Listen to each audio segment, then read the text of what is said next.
नमस्कार साथियों। आज हम बात करेंगे अंतर्राष्ट्रीय राजनीति के अंतर्गत निशस्त्रीकरण के बारे में। जब द्वितीय विश्व युद्ध की विध्वंसिका या विभीषिका को देखा, उसके बाद विद्वानों के दिमाग में एक बात उठी कि अगर ऐसा ही विश्व में लोग या जो राष्ट्र हैं वो करते रहेंगे तो ये मानवता के लिए संघारक होगा। तो क्यों नहीं हम जो ये परमाणविक अस्त्र हैं उनको नियंत्रित करने का प्रयास करें। और इसी कड़ी में एक निशस्त्रीकरण की बात उठी। तो निशस्त्रीकरण होता क्या है, इसके बारे में बात करेंगे और इसके साथ ही साथ शस्त्र नियंत्रण भी बात उठी। तो निशस्त्रीकरण का शाब्दिक अर्थ है शारीरिक हिंसा के प्रयोग के समस्त भौतिक तथा मानवीय साधनों का उन्मूलन करना। यानी जो भी मानव शारीरिक हिंसा करते हैं और मानवीय साधनों का, मानव द्वारा बनाए गए साधन हैं, उनका उन्मूलन। और यह एक कार्यक्रम है जिसका उद्देश्य हथियारों की अस्तित्व और उनकी प्रकृति से उत्पन्न कुछ विशिष्ट खतरों को कम करना है। इससे हथियारों की सीमा निश्चित करके या उन पर नियंत्रण करने या उन्हें घटाने का विचार ध्वनिमत होता है। निशस्त्रीकरण के प्रयास युद्ध को पूरी तरह समाप्त करने की कलात्मक आशा की पूर्ति के लिए नहीं, अपितु आश्चर्य में डाल देने वाला यकायक होने वाले आक्रमणों को रोकने के लिए किए जाते हैं। निशस्त्रीकरण का लक्ष्य आवश्यक रूप से निरस्त कर देना नहीं है। इसका लक्ष्य तो यह है कि जो भी हथियार इस समय उपस्थित हैं उनके प्रभाव को कम किया जाए, घटाया जाए। मार्गेंतो के अनुसार निशस्त्रीकरण कुछ या सब शस्त्रों में कटौती या उनको समाप्त करना है ताकि शस्त्रीकरण की दौड़ को कम किया जा सके या उसको अंत किया जा सकता है। अर्थात निशस्त्रीकरण का तात्पर्य है कि धीरे धीरे शस्त्रों में कटौती।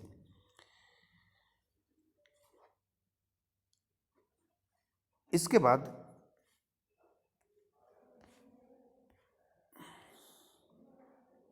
निशस्त्रीकरण के कई रूप अपने सामने आए, लेकिन हम इस बात करेंगे कि निशस्त्रीकरण की आवश्यकता और इसका दर्शन क्या है। निशस्त्रीकरण शांति का एक साधन समझा जाता है। निरस्त्रीकरण का प्रयोजन राष्ट्रों को लड़ाई के साधनों से ही वंचित कर देना। निरस्त्रीकरण दर्शन के अनुसार युद्ध का एकमात्र प्रत्यक्ष कारण शस्त्रों एवं हथियारों का अस्तित्व है। निरस्त्रीकरण का सिद्धांत इस संप्रत्य पर खड़ा है कि शस्त्रों के कारण युद्ध न केवल भौतिक दृष्टि से संभव है बल्कि राजनीतिक दृष्टि से भी संभाव्य बन जाता है। मनुष्य इसलिए नहीं लड़ते कि उनके पास हथियार है, वरन इसलिए लड़ते हैं कि वे उन्हें लड़ने के लिए आवश्यक समझते हैं। तो कई विद्वानों ने इनके बारे में अलग अलग बातें कही हैं।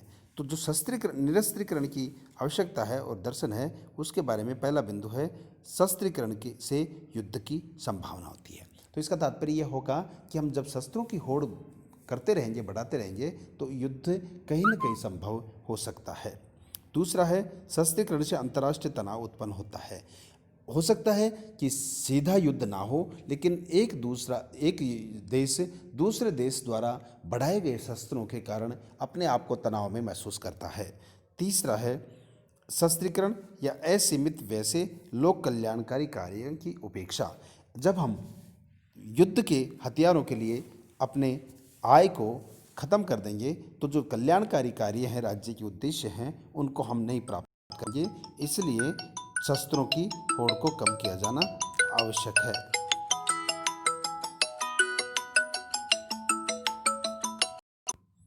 चौथा बिंदु है शस्त्रीकरण नैतिकता के प्रतिकूल है, अर्थात ये नैतिकता को खत्म कर देता है, इसके समकक्ष नहीं है।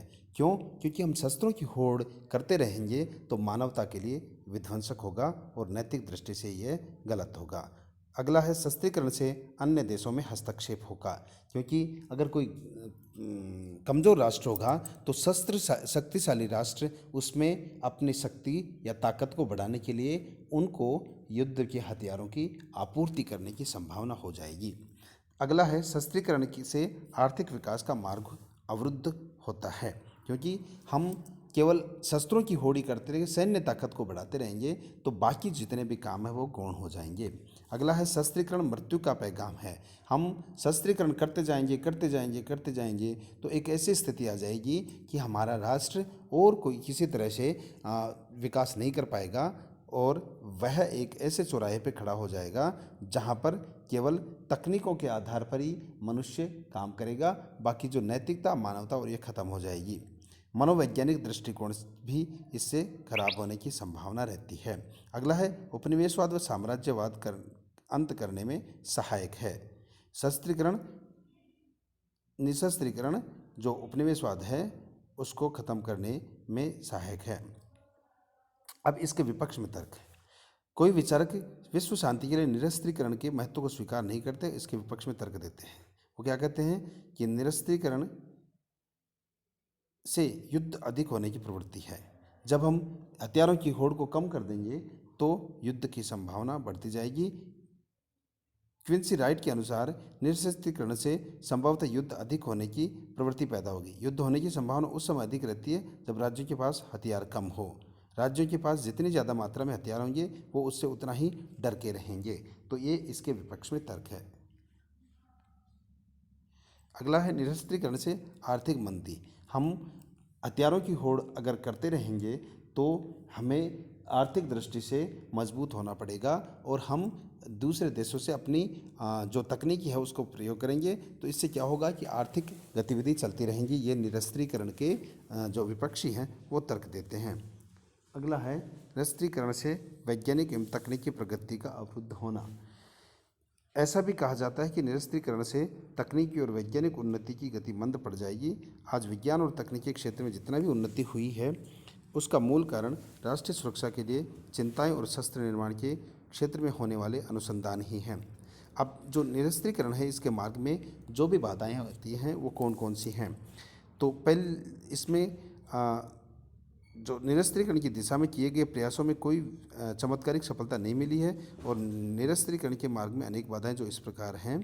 प्राथमिकता का प्रश्न, निरस्त्रीकरण पहले किया जाए अथवा राज्यों के आपसी विवादों को पहले सुलझाया जाए। निरस्त्रीकरण हो जाए तो कई राजनीतिक विवाद स्वयं सुलझ जाएंगे, और राजनीतिक विवाद सुलझ जाएंगे तो निरस्त्रीकरण करना सुगम हो जाएगा। हमारी मूल समस्या यह है कि दोनों में किस तरह से ज़्यादा वजनी माने। हमारी धारणा यह है कि शस्त्रों की होड़ से तनाव, शंका, भय और युद्ध का सूत्रपात होता है, अतः निरस्त्रीकरण को प्राथमिकता देनी होगी। दूसरा है अनुपात की समस्या। निरस्त्रीकरण का अभिप्राय है शस्त्रीकरण पर सीमा या नियंत्रण लगाना अथवा उनमें कटौती करना। निरस्त्रीकरण की मूल समस्या सभी देशों के शस्त्रों को आनुपातिक रूप से कम करना है। निरस्त्रीकरण के उपरांत यह नहीं होना चाहिए कि शक्तिशाली देश तो कमज़ोर बन जाए तथा कमज़ोर देश अधिक शक्तिशाली बन जाए। अतः निरस्त्रीकरण में संतुलन अथवा आनुपातिक शक्ति को स्थिर रखना आवश्यक होगा। तीसरा है राष्ट्रीय हित। राष्ट्रीय स्वार्थ निरस्त्रीकरण के मार्ग में बहुत बड़ी बाधा है। राष्ट्र सबसे पहले अपने हितों को देखते हैं और उसके बाद ही अपने राष्ट्रीय सीमा से बाहर निकलकर आदर्शों की बात करते हैं। अगला है राष्ट्रवाद एवं संप्रभुता। राष्ट्रवाद एवं संप्रभुता की भावना के कारण एक देश यह स्वीकार नहीं करता कि उसके निरस्त्रीकरण की क्रियान्विति की जांच के लिए कोई अंतर्राष्ट्रीय संस्था बनाई जाए अथवा नहीं।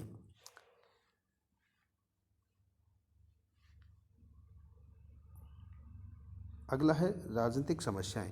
निरस्त्रीकरण राजनीतिक समस्याओं के समाधान पर निर्भर करता है, अतः पहले राजनीतिक समस्याओं का हल किया जाना आवश्यक है, निरस्त्रीकरण का नहीं। अगला है आर्थिक कारण। अमेरिका और ब्रिटेन आदि पूंजीवादी देशों में शस्त्र निर्माण करने वाली कंपनियों के मालिक व हिस्सेदार राजनीति में सक्रिय रूप से भाग लेते हैं और निरस्त्रीकरण के कार्यक्रम में सफल नहीं होने देते, क्योंकि निरस्त्रीकरण को हो जाने से उनका रोजगार ठप हो जाएगा और उनके कारखाने बंद हो जाएंगे। अब हम बात करेंगे निरस्त्रीकरण की दिशा में किए गए प्रयास।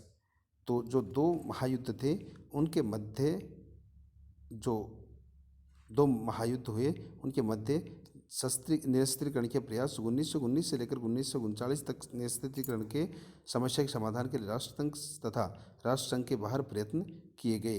तो अनेकों प्रयासों के बाद निरस्त्रीकरण और इसकी गति मिली, लेकिन इसका सार्थक परिणाम हमें आज तक नहीं मिल पाया, क्योंकि कई राष्ट्र अपने आप को शक्तिशाली बनाए रखना चाहते हैं, तो वो छोटे राष्ट्रों पर अपना दबाव बनाने की प्रयास करते हैं और ताकि वो उनके ऊपर अपना आधिपत्य स्थापित करके रख सकें और अपनी वैश्विक ताकत को बनाए रख सकें।